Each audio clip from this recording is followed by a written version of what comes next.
pleasures or comfort, or what makes you feel good to you, subordinate that to the group or the team. Team over self. Lately, folks, we've been asking ourselves, is that enough? Is that enough? There's a bunch of us that think maybe not. Maybe not. Talk about that in a minute. So I'm going to quickly run through. When I talk to corporate groups, they bring me in because I'm a Navy SEAL, and I'm going to say, okay, here's the cultural things that I found in almost all elite military units. I've worked with probably 20 different SEAL equivalent units. Army Special Forces, a German Kampfschwimmer company, the French Commando Hubert. All these countries have got their own little elite sort of SEAL group, and I found that they're all alike. They've all got some common qualities that make them really great. I'm going to walk through them pretty quickly because I want to get on with some other stuff here.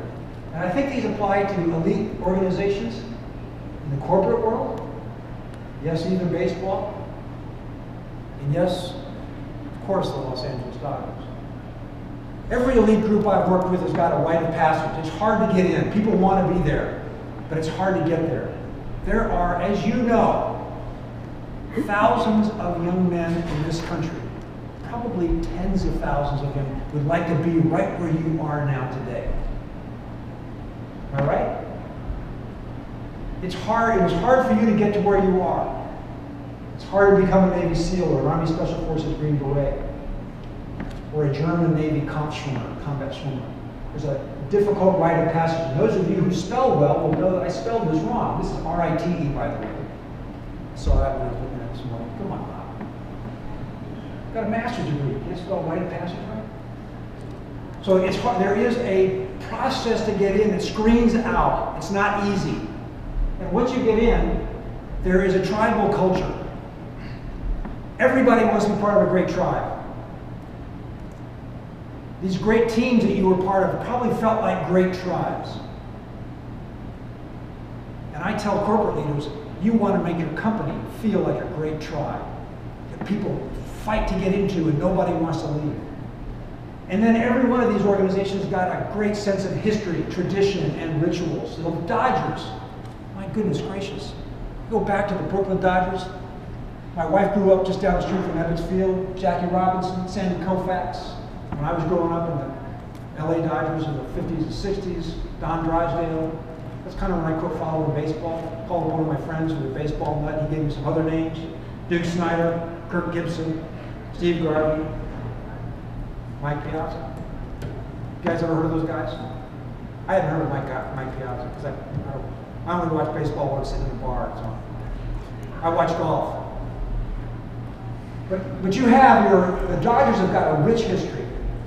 Baseball has got its traditions and rituals, and maybe some of those rituals also fit within your own team.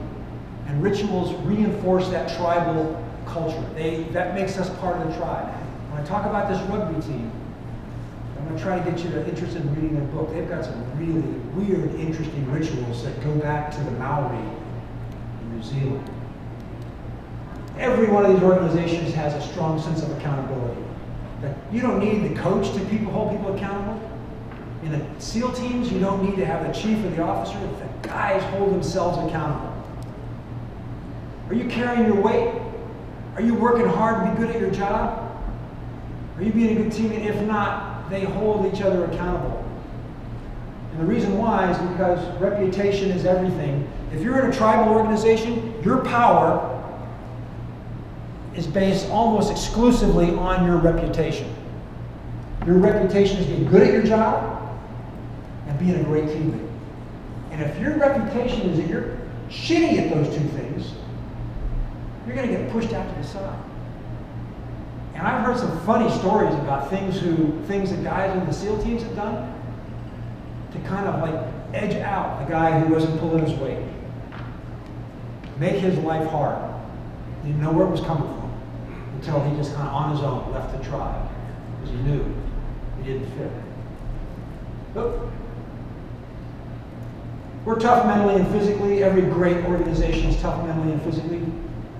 We focus a lot of that on the SEALs by making people uncomfortable and learning to get comfortable being uncomfortable. Standing in that line of guys getting ready to go out of the back of an airplane at 13,000 feet at night. Locking out of a torpedo tube at night in the Baltic, a German submarine. Confident in yourself, in your case, stepping up to the plate against a really good pitcher in the ninth inning. Three guys are on, and you're down 2 runs. You guys have got to get comfortable, mentally tough, physically tough. And if it doesn't work out, there's no excuses. I screwed up, I own it, I'll do better next time. And one of you said earlier, what makes a great team? Fun. Every elite organization has a strong sense of playfulness. Work hard, play hard. And when you're winning, that's particularly fun, isn't it?